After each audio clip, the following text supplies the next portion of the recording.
چیکار کنید؟ عشق و حال فردا پس بیاین دیگه.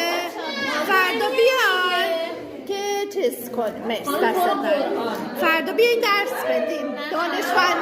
دانشفنی عقبه. من پرسیدم 4 نفرتون بیشتر اردو نمیدین. باشه ببینم میخوام برم بیرون.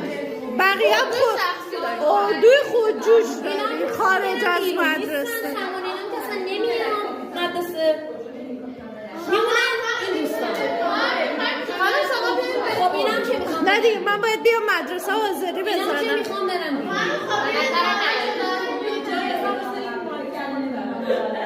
حل تمام شد. برای عروس خانم دعوت. هفته دیگه پرقدرت بریم تمامش کنیم. انشالله.